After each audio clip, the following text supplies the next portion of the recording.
I wasn't planning to stay there. I was just passing through, driving through a stretch of road that seemed endless. The kind of road where the map showed nothing but empty lines and distant forests. My phone had no signal. Gas stations were hours apart. And then I saw it. A sign barely lit, swinging in the wind. Willow Creek Motel, rooms available. The letters were chipped, faded. The building behind it looked abandoned, but there was one window flickering weakly, like a candle struggling in the dark. I parked. Gravel crunched under my tires. The wind carried a sharp, metallic scent, the kind that dries your mouth and makes your skin crawl. The motel sat alone at the edge of thick woods, trees pressed in close on three sides. The road behind me seemed to vanish into night. No cars, no lights, nothing. At the front desk sat a man, or maybe he wasn't a man at first glance, too still, too thin, his skin almost gray in the dim light. His eyes were unnaturally dark, and they didn't blink. He didn't speak. He slid a key across the counter. No words, just the key. He handed me a small sheet of paper. One word was printed on the top. Rules. 5 rules. Nothing else. The fluorescent light above buzzed and flickered, hard. The hum made my teeth ache. Then I heard scratching from the walls. Faint, slow, methodical. I couldn't tell where it was coming from. I stayed. I had no choice. That's when it started. I drive trucks for a living. Long hauls, mostly quiet roads, small towns. I've stayed in hundreds of motels over the years, some run down, some clean, but I've never stayed anywhere like this. The room was small, one bed with thin, cheap sheets, a bathroom with peeling wallpaper. The air was thick, almost heavy, like it had been breathing before I arrived. I put down my bag and opened the window. The forest pressed right against the wall. Not a sound, no birds, no insects, just wind, silence that made my heartbeat echo in my ears. I unpacked slowly, trying to convince myself I was imagining things. I ate a cold sandwich I'd bought earlier, chewing without taste. Every few seconds my eyes flicked toward the window. The trees, they weren't moving naturally. Branches twisted against each other. Shadows shifted in ways I didn't recognize. I noticed the sheet of rules again. Never open the back door after midnight. Don't answer if someone knocks after 2 a.m. Never call out for staff at night. Lock your room from the inside, always. Leave exactly on time. I laughed quietly. Rules, sure. Strange rules, but nothing I hadn't seen before. By the first night, I knew something was off. Around 1 a.m., I woke. The air smelled metallic, cold. My phone was dead. I hadn't noticed it earlier. Soft footsteps outside the door. Slow, dragging, pausing. I froze. The sound didn't belong to a human pace. Then came the whispering. Not words, just breaths. Hissing. A sound right at the door, close enough to feel my name on my lips. I remembered rule 2. I didn't answer. I didn't even move. Silence returned. Not normal silence. Heavy, thick, pressing down like the walls themselves were alive. I couldn't sleep. Every sound became sharper, the creak of the floor, the hum of the fridge, the rustle of leaves outside my window. By dawn, the forest seemed calm, inviting almost, but I knew better. I had the key, I had the rules, and I had the feeling that staying meant I had already crossed a line. The next day, I tried to convince myself it had been imagination.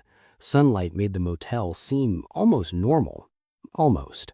I walked the perimeter, the peeling paint, the sagging roof, the gravel lot. Nothing seemed threatening. And yet, the forest felt alive.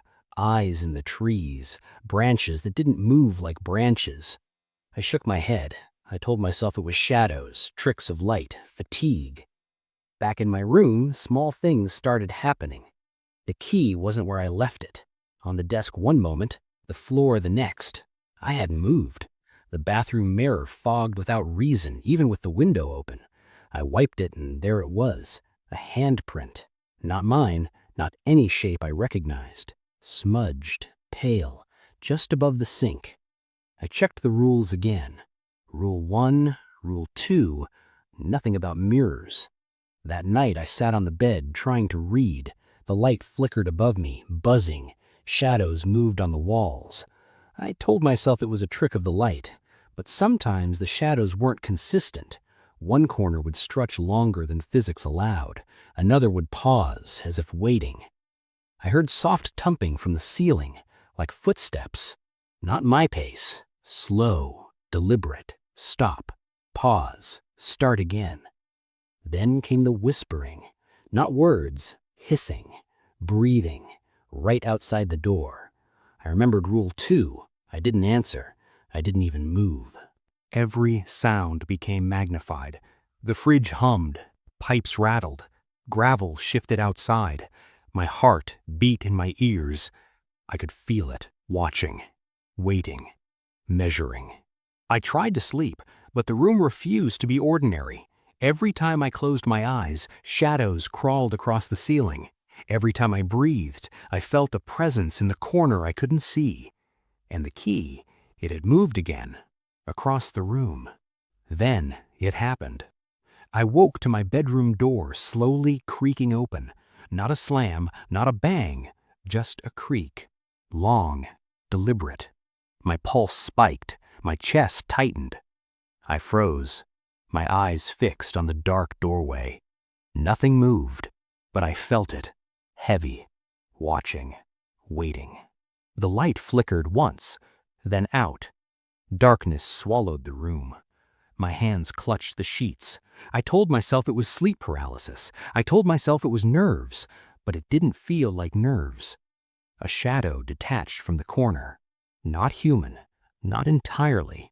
A shape, leaning, waiting. And I heard my name, whispered, quiet, too close. I screamed, silent, my voice caught in my throat. My skin crawled, my bag rattled on the floor. The window slammed shut, the air turned metallic. Breathing was impossible. My pulse, deafening. I realized then this wasn't imagination, this wasn't fatigue, this wasn't me being paranoid. Something was in that room, something real, something waiting for me. I couldn't move, I couldn't breathe. I just sat there, trapped, listening as the whispers grew closer, circling the walls, scraping the corners. I stayed on the bed, trembling. The key slid across the floor again, slow, precise, as if guided by invisible fingers. Then the scratching started. Not the walls, not the floor, something inside the walls. Sharp, rhythmic scratching. Pause, tap, drag, pause.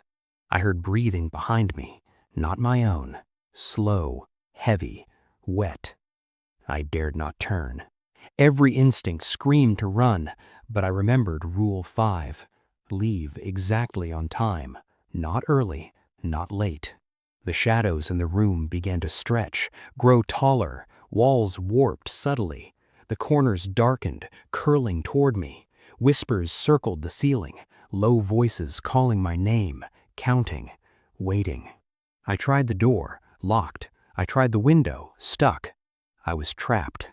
Something brushed my arm, light, quick, then gone. My skin burned. I spun toward the corner. Nothing. Then I heard it. A soft, wet sigh behind me, close enough to feel warm on my neck. My hair rose. My stomach flipped. The rules were clear now. Not suggestions. They were warnings. I shouldn't have looked at the mirror. I shouldn't have touched the key after midnight. I shouldn't have stayed. I ran to the bed, clutched the sheets, tried to make myself small, tried to convince myself it would pass. The lights flickered on, just enough to show a figure standing silently in the corner. Pale, thin, motionless, watching, waiting. I didn't scream. I couldn't. I didn't move. I didn't breathe. Hours passed like seconds. Every sound exaggerated, every shadow threatening, every whisper closer. When morning came, the room seemed normal. Too normal. Empty. The key lay on the desk. No rules, no signs of anything. I left, drove fast, never looked back. But even now, I feel it, watching, waiting in corners, shadows that stretch too long, whispers that reach me in the quiet. I survived, for now. But survival doesn't mean safety. If you ever see a lonely motel at the edge of the forest, don't stop. Don't get curious. If you were trapped in this place, would you survive? And if you want more true feeling horror stories, like and subscribe, but don't get too comfortable.